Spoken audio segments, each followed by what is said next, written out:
My father doesn't raise his voice. He doesn't have to. He sits behind the mahogany defense table, a portrait of Ivy League poise in a $3,000 charcoal suit. Every silver hair is in place. His cufflink catches the light as he leans toward the microphone, his tone as smooth and lethal as a scalpel. My daughter is a troubled woman, Harrison Crawford says, the lie landing with the weight of a burial shroud. She never served in Kandahar. She never carried a kit. She stole our family name to hide a mental collapse, and today, we are here to finally end her delusions. The jolt is physical. It's the smell of burnt metal and desert dust hitting the back of my throat, a visceral ghost of the truth he's erasing. I sit alone at the petitioner's table. No high-priced legal team, no redacted files to prove I bled. Just me, the unreliable daughter, silhouetted against the high society machinery of the Crawford legacy. The institutional coldness of the courtroom is suffocating. I can hear the predatory hum of the fluorescent lights and the sterile, citrus bite of lemon polish. I keep my spine locked into a soldier's vertical, fighting the tremor beneath my skin that screams for a counteroffensive. I look up, and for a heartbeat, the world stops. Judge Evelyn Vance is watching me. Her gaze is unreadable, stone-cold and sharp, but she holds my eyes a fraction of a second longer than the law requires. In that silence, something shifts. A flicker of recognition passes through her, a look that defies my father's truth, and whispers that some debts can only be paid in blood. The silence of the Crawford estate isn't empty. It's a pressurized vacuum, the kind that rings in your ears right before an IED turns the world into white noise. I woke up at 0500. My nervous system doesn't acknowledge birthdays, only the mission clock. I lay there for 3 minutes, staring at the crown molding of my bedroom ceiling, waiting for the phantom weight of a flak jacket that wasn't there. Downstairs, the house was a museum of cold marble and high-end indifference.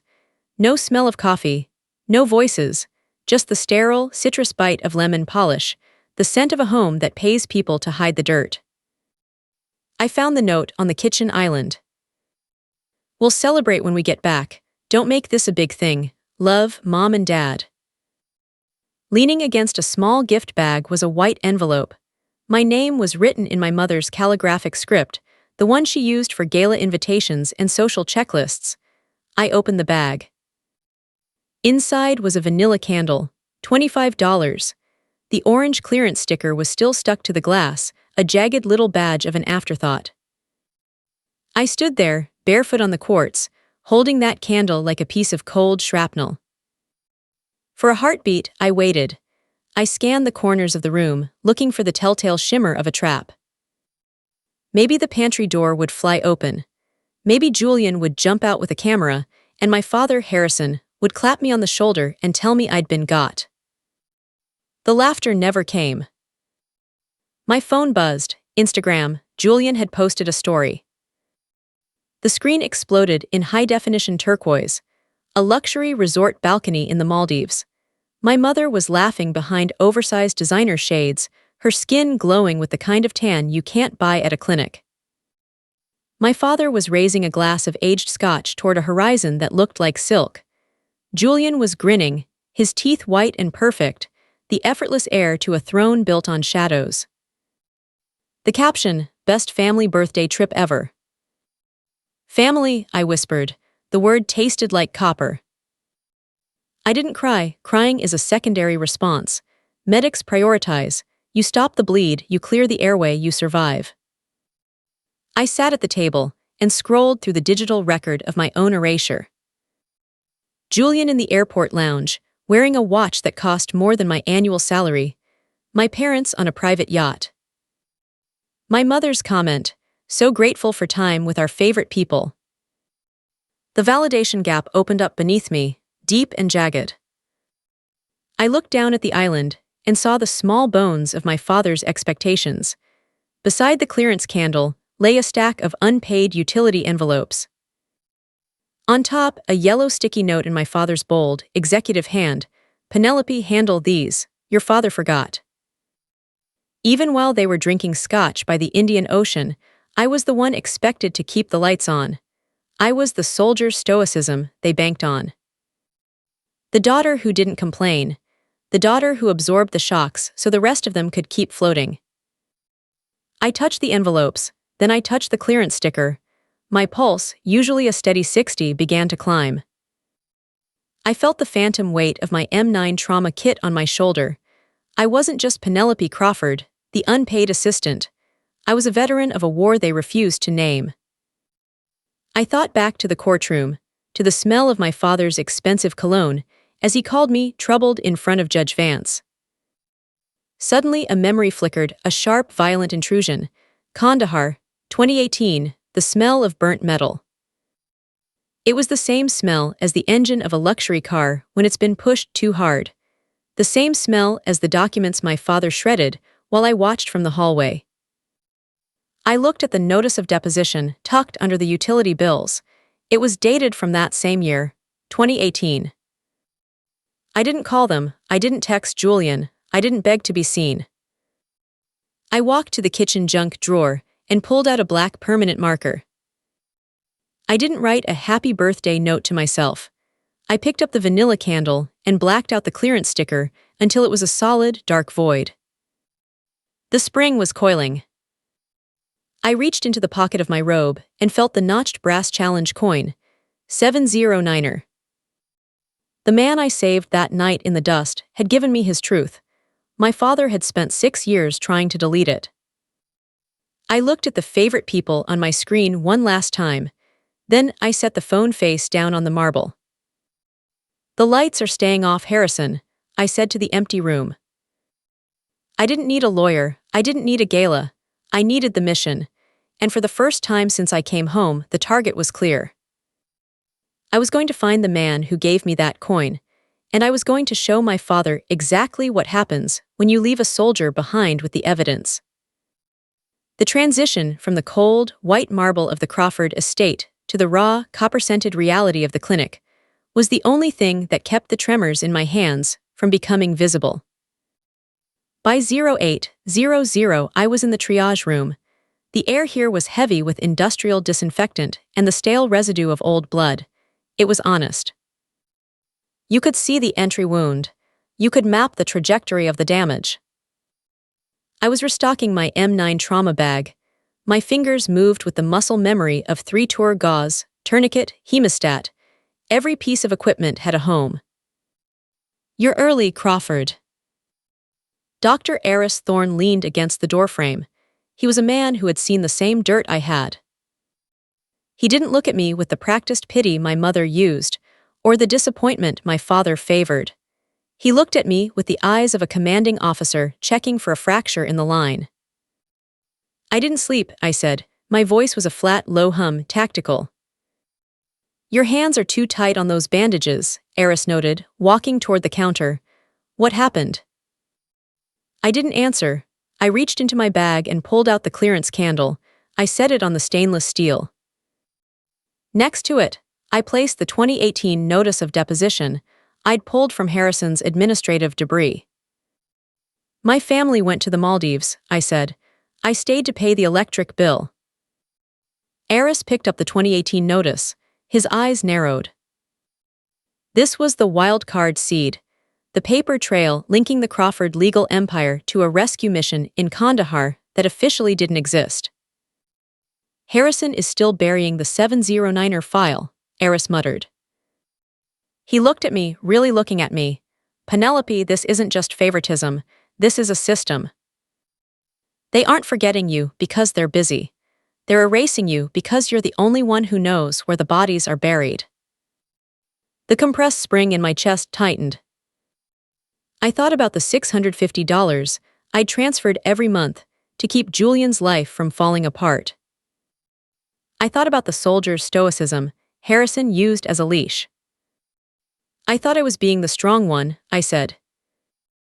"You're being a shock absorber," Eris countered, "and shock absorbers eventually fail. Look at your own record, Penelope. Why can't you access your level 4 clearance?" I turned to the clinic's computer. I entered my military ID and my encrypted password. I expected my service history, the commendations, the dates of my tour. Instead, the screen flashed a jagged, high-contrast red. Access restricted, under review. The silence in the room became heavy. The smell of the sterilization unit, a sharp, metallic tang, suddenly triggered a flashback. 2018. The smell of burnt metal and hydraulic fluid, a down transport vehicle in the dust. I'm pulling a man through shattered glass. He's gripping a brass coin. Harrison is standing 30 yards back, shielding his eyes from the glare of the fire. He isn't helping, he's checking his watch. My father, I whispered. Harrison Crawford wasn't just a lawyer. He was a power broker with deep ties to the Department of Justice. He had spent years framing me as the unstable veteran, to ensure that if I ever spoke about the 2018 malpractice cover-up, my testimony would be discarded as the ramblings of a broken woman. The mystery was no longer a theory, it was a strategic play. By keeping me in a state of perpetual duty, paying Julian's bills, managing the family's administrative debris, they kept me too busy to notice I was a prisoner. I reached into my pocket and felt the notched brass challenge coin, 709er. The man I'd pulled from the wreckage had given me his truth. They think I'm still the girl who wants their approval, I said to Eris. My voice had finally found its edge. It was the sound of a weapon being chambered. I sat down at the terminal. I didn't try to bypass the military firewalls. Not yet. Instead, I opened my personal banking app. I looked at the automatic transfers. $200 for the Crawford estate utilities, $150 for Julian's phone and streaming, $300 for the emergency fund that only Julian ever used. Don't make this a big thing, Harrison's note had said. This isn't a big thing, I whispered. It's a tactical withdrawal. I clicked cancel on every single transfer. My pulse climbed, but my hand was steady. Eris watched me. You know they'll come for you the second the lights go out. Let them, I said. I've been sitting in the dark for years. I'm the only one who knows how to move in it. I looked at the red access restricted screen one last time. Harrison had spent 6 years trying to delete my service. Now, I was going to make sure the truth was loud enough to bring the whole building down. I grabbed my M9 bag and headed for the door. The mission had changed. I wasn't the cleanup crew anymore, I was the witness. The first crack in the Crawford family system didn't announce itself with a shout. It arrived with a digital chime. I was sitting in my apartment, the one Harrison called a temporary holding cell, staring at my phone. The screen was a glowing battlefield. 3 hours after I canceled the automatic transfers, the first text from my mother hit. Penelope, the utility company just sent an automated alert. There must be a glitch with your account. Fix it before the 15th. Your father wants the house perfect for the welcome back dinner. I didn't reply. I felt the soldiers' stoicism rising like a wall of sandbags. In Kandahar, when a perimeter was breached, you didn't panic. You assessed the damage. The damage here was psychological. My mother didn't ask how my birthday was. She didn't ask if I was okay. She treated my labor like a utility, as invisible and expected as the electricity in the walls. Then came the trigger, a call from Julian. I let it go to voicemail, but the transcript appeared on my screen like a casualty report. Penny, my phone just got a service cut-off warning. Are you joking? I'm in the middle of something big here. Quit being dramatic and pay the bill.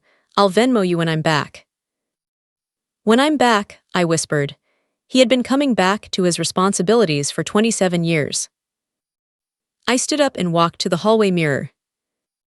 The validation gap was no longer an abstract concept. It was a physical weight. I looked at the scar on my palm, the jagged reminder of the 709er mission. That night in 2018, I had been the one to pull the survivor from the flames, while Harrison stood 30 yards back, shielding his eyes from the glare. The mystery of my redacted military file pulsed in my mind. Why would a civilian lawyer have enough reach to flag a Veterans Department of Defense record? The answer lay in the shredded ribbon of paper I had recovered from Harrison's office years ago. I pulled it from the hidden compartment in my M9 trauma kit. It was a fragment of a manifest, a list of cargo that wasn't supposed to be on that transport vehicle. I realized then that my role as the reliable daughter was actually my role as the silent witness.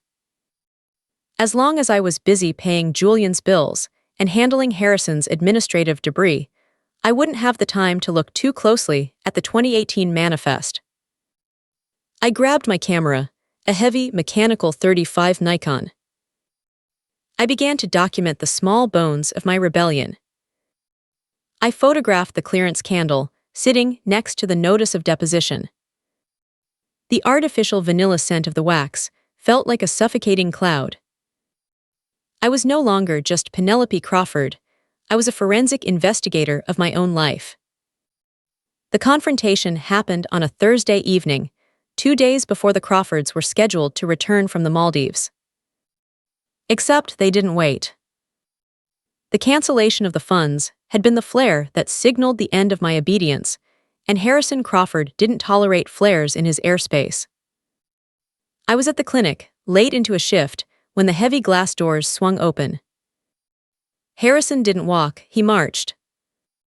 He was still wearing his resort linen shirt, the sleeves rolled up to reveal a tan that looked like a layer of bronze armor. Behind him, my mother looked like a shadow cast by his fury. "Penelope," he barked, his voice echoed off the sterile tile walls. "Explain the glitch in the accounts, now." I didn't stand up from the triage desk. I kept my hands flat on the cool stainless steel. "There is no glitch, Harrison. I've decided to reallocate my assets. I'm sure Julian can handle his own streaming subscriptions." The silence that followed was heavy with the smell of burnt metal, that sharp, ozone tang that always accompanied my father's rage. It was the smell of the 2018 wreck. It was the smell of a machine failing under pressure. "Assets," Harrison sneered. He leaned over the desk until I could see the broken capillaries in his eyes. "You don't have assets. You have a salary that I helped you secure and a legacy you are currently tarnishing. Your brother is in a sensitive position. He needs stability, not your petty scorekeeping." "Is that what you call justice?" I asked. My voice was a low, steady hum. "Scorekeeping."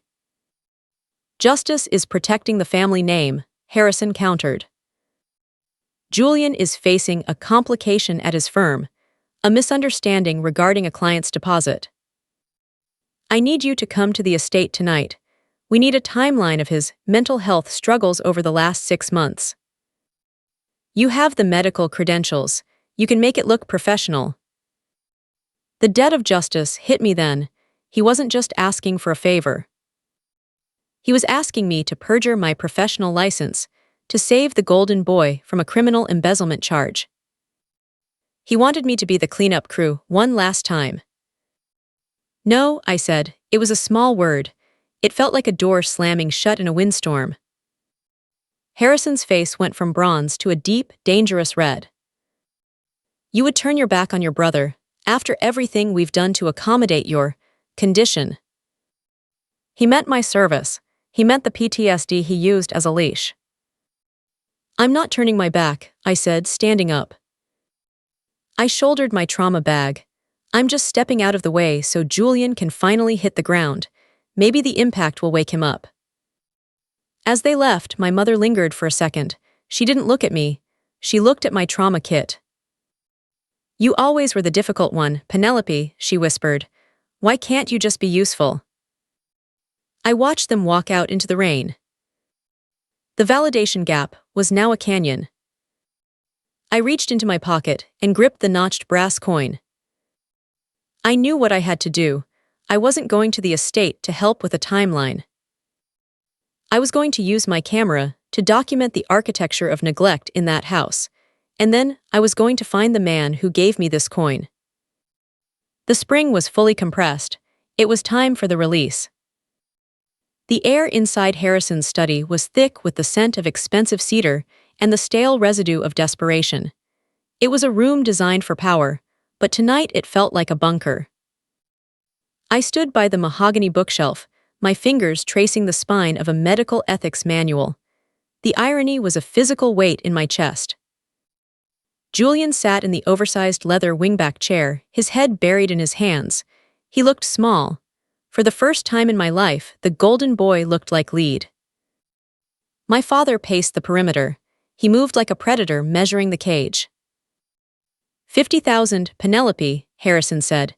His voice dropped into that low, vibrato-heavy register he reserved for closing arguments. Julian didn't steal it. He diverted it, a temporary shortfall. He intended to replace it, but the firm's audit moved faster than he expected. He took money that wasn't his, Harrison. In my world, that's theft, I said. I kept my gaze fixed on the rain-streaked window. The reflection of the room showed my father stopping behind Julian's chair. In the world we live in, it's a medical emergency, Harrison countered. He didn't look at me. He looked at the folder he threw onto the desk. You are a certified trauma response specialist. You have medical legal standing. I need a signed affidavit. State that Julian has been under your care for dissociative episodes resulting from family stress. If we prove he wasn't in a sound state of mind during the diversion, we pivot this to a disability claim. I looked at Julian. He looked up, his eyes bloodshot. He wasn't searching for forgiveness. He was searching for the familiar safety of my sacrifice. He expected me to dive onto the grenade. Again. Penny, please, he whispered. If this goes to the board, I'm barred. I lose everything. I felt the soldier's stoicism locking my jaw. The weight of the medical kit on my shoulder felt like it was filled with stones. Harrison was asking me to weaponize the credentials I'd bled for. He wanted me to create a fictional trauma for a man who had never seen a day of true wreckage. You want me to forge a clinical history, I said. My voice was dangerously calm. You want me to lie to the Bar Association and the DOJ using the license I earned in Kandahar. I want you to protect your brother, Harrison barked. He slammed his hand onto the desk. The sound triggered it, a sharp, violent intrusion of memory. Kandahar, 2018. The sound of a metal hull buckling. The smell of burnt metal and hydraulic fluid filling the cabin. My father's study suddenly smelled like that wreck. It smelled like the lies he had used to bury the men I couldn't save. You've spent years being the strong one, Penelope, Harrison said, his voice dropping back into a hiss. What is the point of your strength if you won't use it to shore up this family? The point of my strength, I said, stepping into the circle of light from his desk lamp, is that I no longer have to use it to carry your lies. The validation gap was no longer a distance, it was an ultimatum. I turned toward the door. I didn't need to hear his response. I already knew the sound of a man losing his grip. If you walk out, Penelope, Harrison's voice turned into a cold blade, remember that your own military records are already flagged.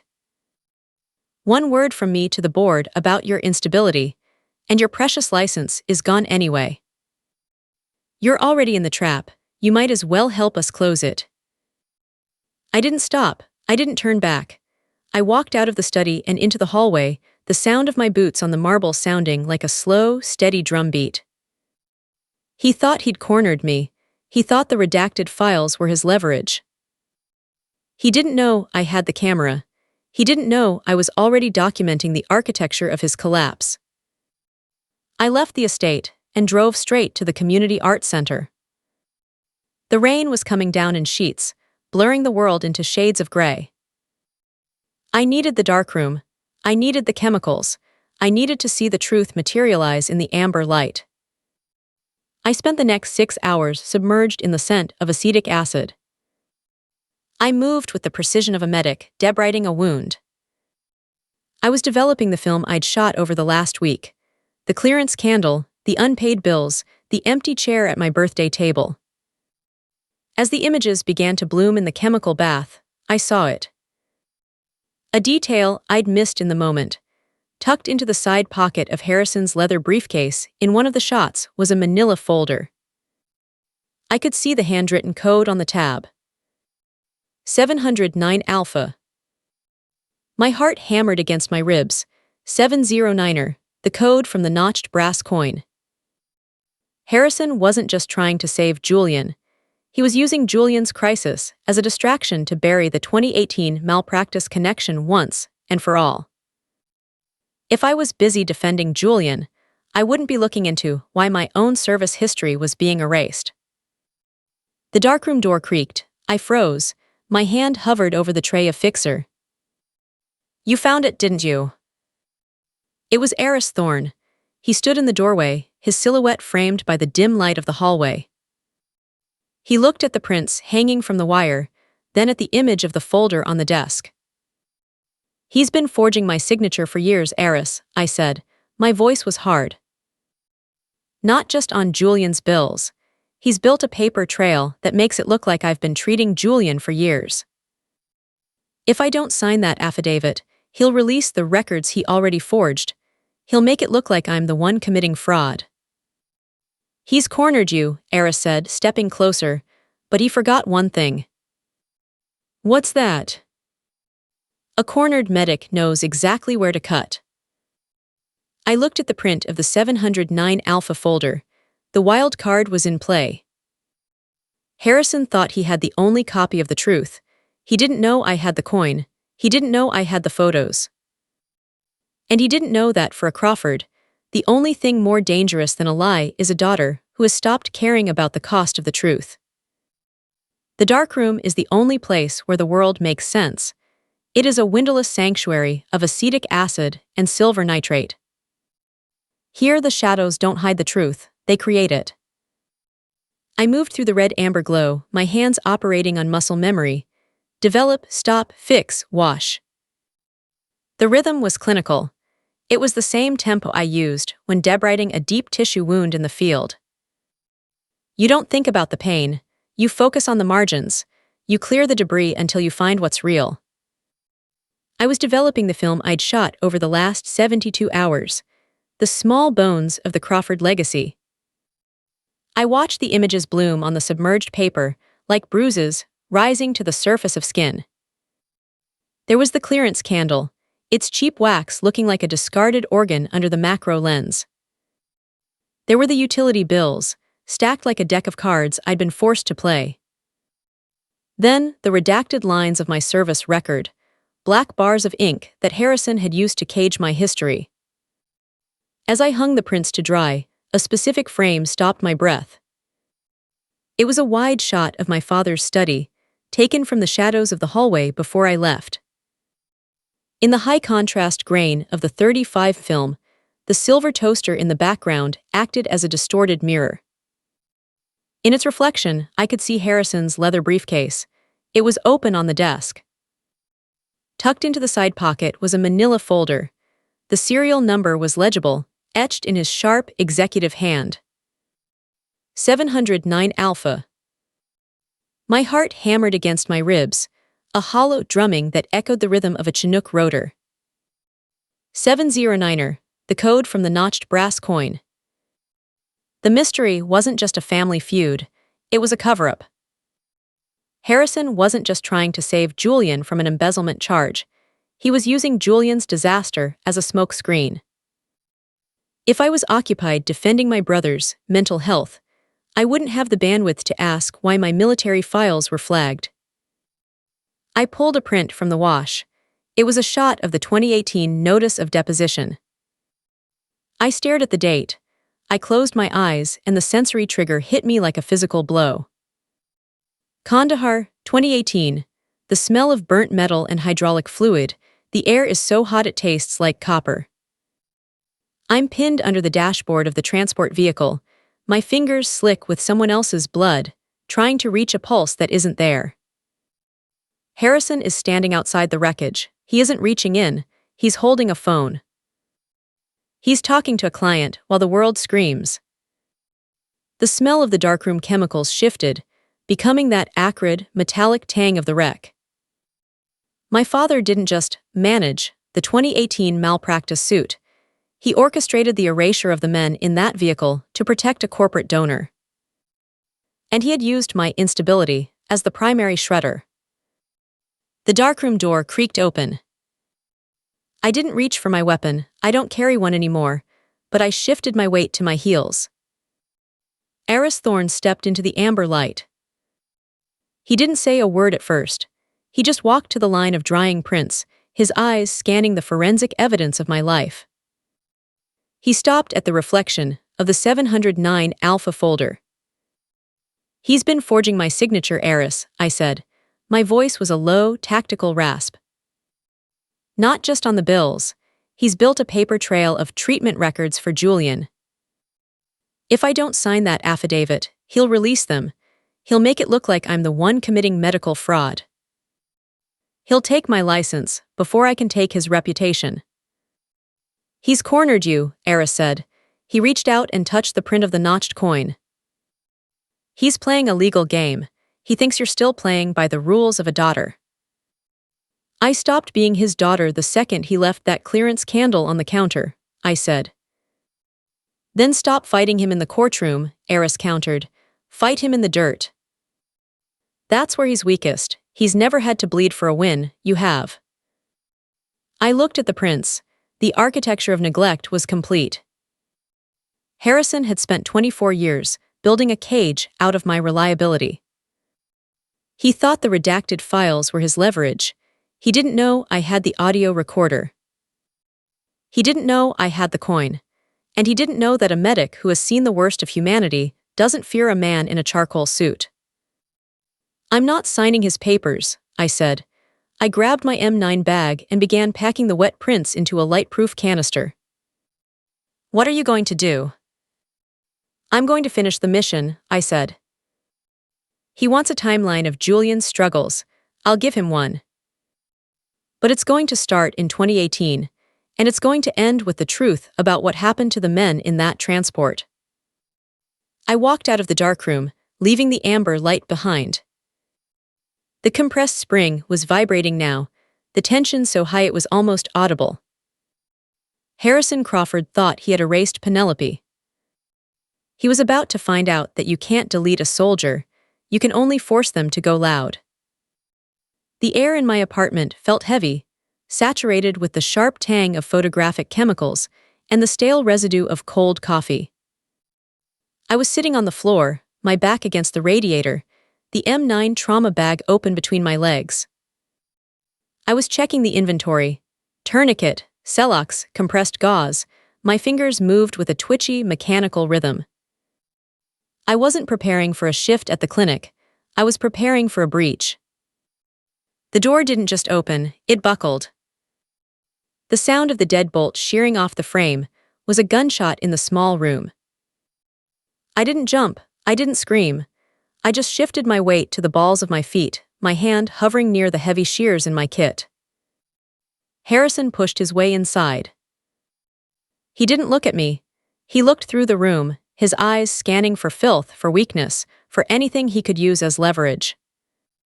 Julian followed, hovering in the doorway like a ghost, haunting his own expensive streetwear. He looked pale, greasy. The golden boy was tarnishing in real time. "You didn't answer your phone, Penelope," Harrison said. His voice was a low, dangerous rumble, the kind of sound a landslide makes before the mountain gives way. "I was busy," I said. My voice was a flat, tactical rasp. "I'm on a deadline." "The only deadline that matters is the Bar Association hearing on Monday," Harrison barked. He reached into the inner pocket of his charcoal overcoat and pulled out a document, the forged medical affidavit. He tossed it onto the floor in front of me. It landed on a pile of my blackened white prints. "You sign this now, or we stop playing the supportive family game." "I've already contacted the clinic board.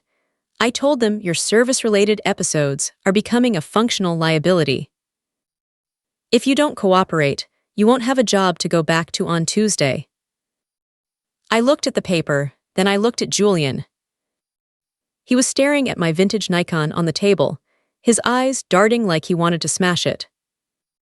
He was a cornered animal, and Harrison was the one holding the leash. "You're blackmailing your own daughter to save a thief," I said. I didn't make it a question. I didn't give him the satisfaction of an emotional inflection. "I am saving this family." Harrison's roar filled the room, vibrating the glass in my window. "Julian is the legacy, you are just the help you always have been. You're the one we leave behind to hold the line, because you're too dull to do anything else. You are the auxiliary, Penelope, act like it." The soldier's stoicism I had built over 3 tours felt like it was being hammered by an artillery barrage. The validation gap was no longer a theory, it was this room. It was the smell of his expensive, cedar-scented cologne clashing with the acetic acid of my darkroom. Then he stepped forward, his polished Oxford shoe crushing one of my prints, the shot of the empty chair at the birthday table. The sound of the paper crinkling triggered a violent, high-speed intrusion. Kandahar, 2018, the smell of burnt metal and hydraulic fluid. The transport vehicle is a twisted skeleton of black steel.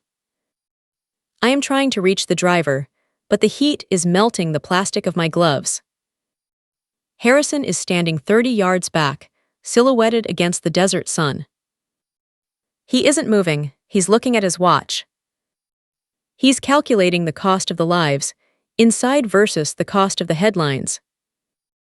The scent of burnt metal filled my nose, as real as the floor beneath me. My pulse spiked, hitting 120. My hand gripped the nylon strap of my bag until my knuckles went white. "Get out," I said. It was barely a whisper, but it had the weight of a spent shell casing hitting concrete. "Sign the paper, Penelope," Julian pleaded, his voice cracking. "Just this once, one last time and then you're free, we can go back to how it was." "It was never anything, Julian," I said, standing up.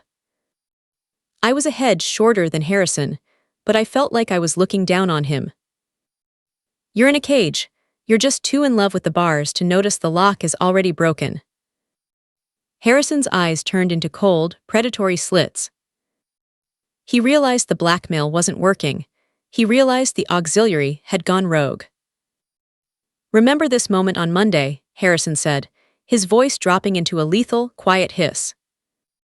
"In a court of law, it's my word against a broken soldier. I've spent 30 years winning. I own the records, I own the narrative. Don't think you're the one who's going to change that because you took a few depressing pictures." They left, the door swinging uselessly on its broken hinge. I didn't move for 5 minutes. I stood in the center of my room, breathing in the lemon polish they'd brought in on their clothes and the ozone of the coming storm. I reached into the hidden compartment of my trauma bag. I pulled out the small digital audio recorder I'd bought on the way home from the clinic. I hit stop and then play. "You're the one we leave behind to hold the line, because you're too dull to do anything else." Harrison's voice sounded thin on the recording, small, vulnerable. I reached into my pocket and felt the notched brass challenge coin, 709er. The man I pulled from the 2018 wreckage had given me his truth. Harrison had spent 6 years trying to delete it. The spring was fully compressed. The tension was screaming in my bones. I didn't need a lawyer, and I didn't need a miracle. I had my kit, I had my camera, and now I had my father's own voice admitting he'd left me in the dust. I packed the recorder into the bag and grabbed my coat. Monday was coming, and for the first time in my life, I wasn't going to court to be a witness. I was going to be the reckoning. The courtroom was a cathedral of cold marble and high-stakes silence. This was the sterile world where my father Harrison had reigned for 30 years. It smelled of lemon polish and expensive wool. It felt like a trap. I sat in the back row, my spine a rigid line of military-grade steel. I didn't have a legal team. I had my M9 trauma bag tucked between my feet and the notched brass coin burning a hole in my pocket. I watched Harrison move through the room, He was a portrait of Ivy League poise in a $3,000 charcoal suit. He shook hands with the bailiffs. He nodded to the court reporter. He owned the air in this room. Judge Evelyn Vance entered. The room went tight. She was carved from flint, her eyes scanning the gallery with a clinical detachment. I saw Harrison's posture shift, a subtle tightening of the shoulders. He remembered the 2018 malpractice case. He remembered the win he had stolen from her by making the truth disappear. The hearing for Julian's mental health diversion began. Harrison stood at the lectern, his voice smooth as silk. He described Julian's tragic descent into dissociative stress. He painted a picture of a golden son crushed by the weight of a family legacy. It was a masterpiece of fiction. Then he called me to the stand. "The defense calls Penelope Crawford," he said. His eyes met mine across the mahogany divide. They were cold. They carried a silent, terrifying command: follow the script. I walked to the stand. I felt the eyes of the high society observers on me. I was the unreliable sister, the fragile veteran. I took the oath, my hand steady on the Bible. My pulse was a rhythmic, tactical hum in my ears. "Ms. Crawford," Harrison began. He leaned in close, radiating the scent of cedar and confidence. "You've been treating your brother for several months, haven't you? You've witnessed these episodes." I looked at Harrison. I saw the broken capillaries in his eyes. Then I looked at Judge Vance. The validation gap was a chasm, and I was standing on the edge. "No," I said. The word was a small, sharp stone thrown into a glass house. The silence that followed was absolute. "Perhaps you're confused, Penelope," Harrison said. His smile didn't falter, but his voice carried a predatory hiss. "The stress of your own service can sometimes blur the—" "I'm not confused, Harrison," I interrupted. My voice was amplified, echoing off the marble. "I'm not treating Julian. I've never treated him. These records you've submitted are forgeries, and I have the proof." Harrison roared an objection, but I was already moving. I reached into my bag and pulled out the proof of absence prints. I laid them on the ledge of the witness stand. The clearance candle, the forged signatures, the macro shot of the 709 alpha folder. "This isn't about Julian's embezzlement," I said, my gaze locked on Judge Vance. "This is about the 2018 transport wreck in Kandahar. It's about why my military files were redacted by my father's firm to hide a survivor who is sitting in this building right now." A sudden, violent intrusion of memory hit me. The smell of burnt metal. The air in the courtroom suddenly tasted like copper and hydraulic fluid. 2018. The heat is melting my gloves. I'm pulling the man through the shattered glass of the transport. Harrison is standing 30 yards back, checking his watch. I turned to the gallery. "Elias Vance," I called out. A man stood up in the back row. He wasn't wearing a suit. He was wearing a veteran's jacket, his face scarred but his eyes clear. He held up a notched brass challenge coin, the twin to mine. Harrison slumped into his chair. The sterile world was gone. The raw reality of the frontline had finally breached his perimeter. The records were redacted because Elias wasn't supposed to survive, I told the judge. My father declared him dead to collect an insurance settlement for a corporate client. He used my instability as the shredder for the evidence. Judge Vance looked at the coin, then she looked at her brother, then she looked at Harrison. The spring had finally snapped. The metal groaned as the Crawford legacy buckled under the weight of a daughter who had stopped carrying the lie. "I'm not the unreliable one, Harrison," I said, my voice dropping to a low, tactical rasp. "I'm the medic, and I just called the time of death on your career." I stepped down from the stand. My hands weren't shaking. I felt clean. For the first time in 24 years, the silence wasn't a vacuum. It was the sound of a mission accomplished. The silence that followed the courtroom explosion didn't feel like a victory. It felt like the air after a controlled demolition, thick with the dust of a collapsed legacy and the metallic tang of exposed rebar. I sat on a hard wooden bench in the hallway, my spine finally beginning to curve under the weight of the last 24 hours. Judge Vance had cleared the room for an emergency hearing in chambers. The high society observers were gone. The cameras were pushed back behind the glass doors. It was just us now, the wreckage of the Crawford family. Beside me, Eris Thorne was a silent, grounding presence. He didn't offer a platitude, he just handed me a plastic cup of water. My hands were shaking, a fine, high-frequency tremor that I couldn't suppress. It wasn't fear, it was the adrenaline of the uncoiling. The spring was finally loose. Across the hall, my mother Lydia sat alone. She looked like a woman who had just seen her reflection in a shattered mirror for the first time. The designer scarf around her neck looked like a silken noose. "He's going to lose his license, Penelope," she whispered. Her voice was devoid of its usual rhythmic poise. It sounded small, hollow. "Everything we built, your brother's future, it's all gone." I looked at her. I didn't see the mother who had tucked me in. I saw the accomplice who had watched me drown in a system she helped maintain. "He didn't build it, Mom," I said. My voice was a low, tactical rasp.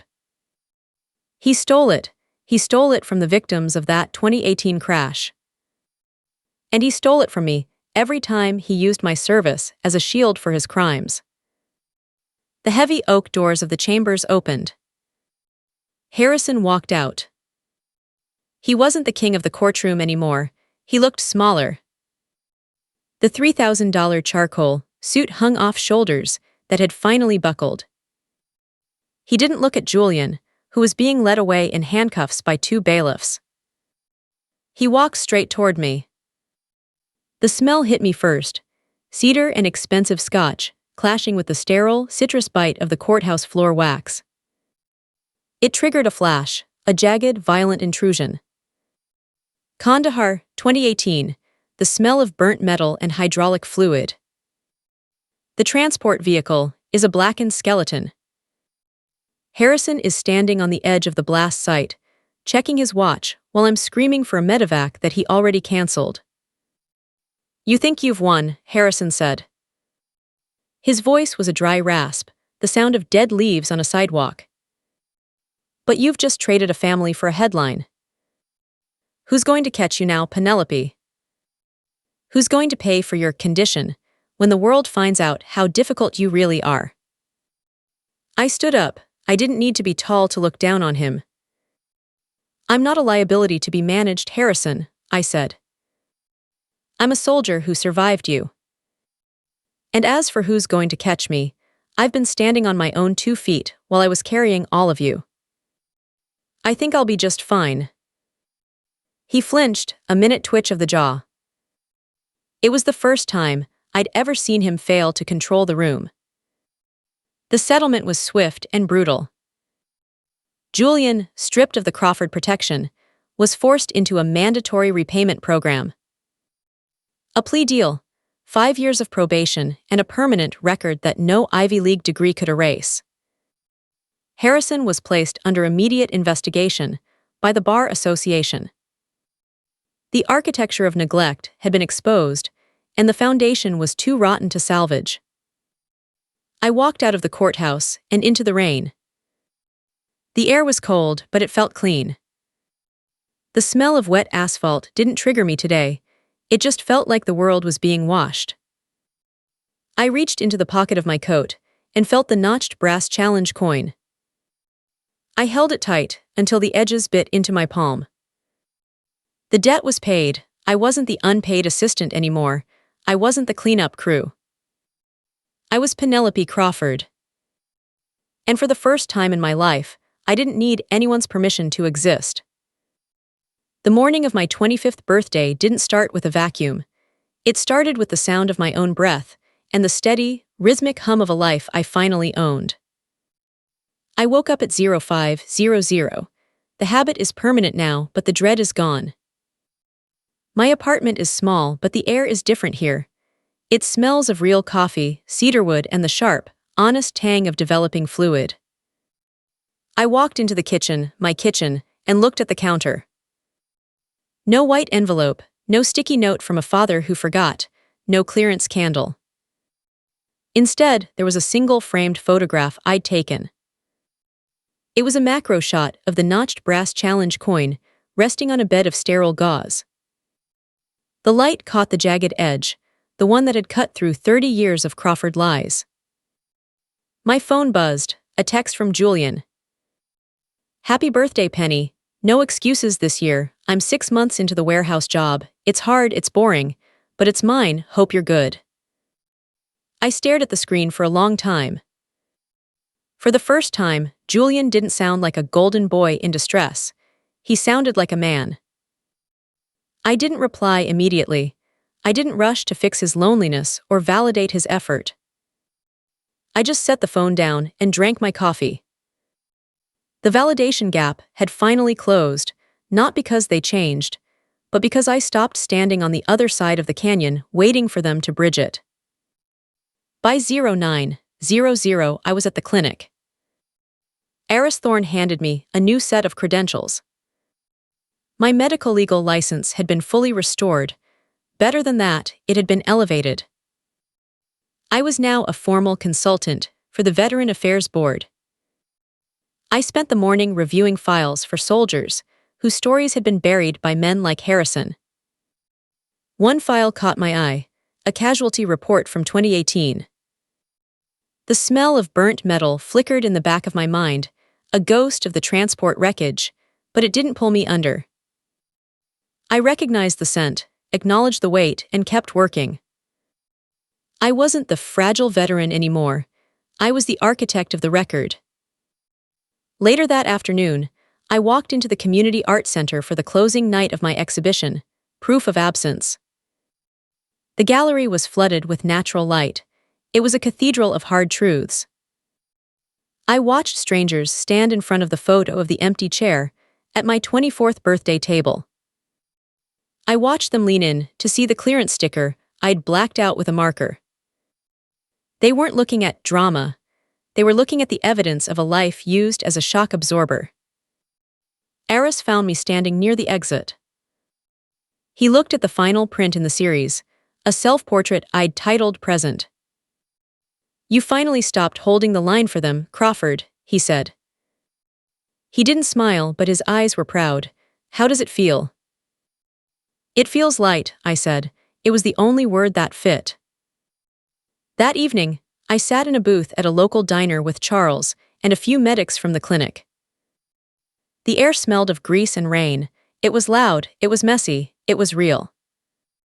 Charles brought out a cake, a massive, lopsided thing with my name written in blue icing. Make a wish, Penny, he said. They started to sing. It was off-key and beautiful. I didn't feel the urge to scan the room for a trap. I didn't look for Harrison in the shadows or listen for Julian's next crisis. I just sat there and let the sound of their voices wash over me. I looked at the candle flickering on the cake, a real candle, not a clearance afterthought. I thought about the debt of justice. I thought about the man in the charcoal suit who was currently sitting in a disciplinary hearing and the brother who was learning the weight of a 40-hour week. I didn't feel triumph, I just felt clean. I blew out the candle. I am Penelope Crawford. I spent 24 years being the silent witness to a family that tried to erase me. I was the cleanup crew, the unpaid assistant, and the unreliable soldier. But the mission is over. I've stepped out of the wreckage, and for the first time, I'm not looking back to see who followed me. I stepped out of the diner and into the cool night air. The city lights reflected off the wet pavement like a new map. I shouldered my bag, light, purposeful, and started walking. I didn't need their approval to prove I was here. I was the one holding the camera now. I was the one telling the story, and the light was perfect. The true measure of a life is rarely found in the trophies we collect or the legacies we are told to inhabit. It is found in the quiet, unyielding courage to define oneself when the world insists on a more convenient version. We often mistake reliability for a lack of ambition and silence for a lack of strength, forgetting that the most durable structures are the ones that absorb the weight of the world without cracking. But even the strongest foundation has a limit. When we treat people as functions rather than souls, we don't just lose their labor, we lose the light they were meant to bring into the world. There is a profound philosophy in the act of refusal, a sacred no that restores the balance of justice. True respect is not a gift given by the powerful to the compliant. It is a fundamental acknowledgement of a person's inherent right to their own truth, their own history, and their own peace. To love someone is to see them as a whole landscape, not just a tool to be used for the construction of one's own empire. When we cease to view others as extensions of our needs, we begin to participate in the real architecture of humanity, a system built on mutual visibility rather than systematic erasure. In the end, we are all photographers of our own existence, choosing which shadows to keep and which light to chase. The shadows of neglect may be long, but they are never permanent if one has the bravery to turn on the lens of accountability. Justice isn't always a gavel or a headline. Often, it is simply the moment a soul realizes it no longer needs to apologize for taking up space. It is the realization that being strong is not about how much weight you can carry for others, but how much of yourself you are willing to fight for. Thank you for walking through this journey of restoration and truth with us. Stories like these remind us that while the past may be written by others, the future belongs to those who pick up the pen. If this narrative resonated with you, or if it reminded you of your own strength in the face of invisibility, please share your thoughts in the comments below. We read every one. To stay connected with more stories of resilience, emotional depth, and justice, consider following our journey and subscribing to the channel. Your support allows us to keep bringing these vital human experiences to light. Until next time, remember that your value is not a variable, it is a constant.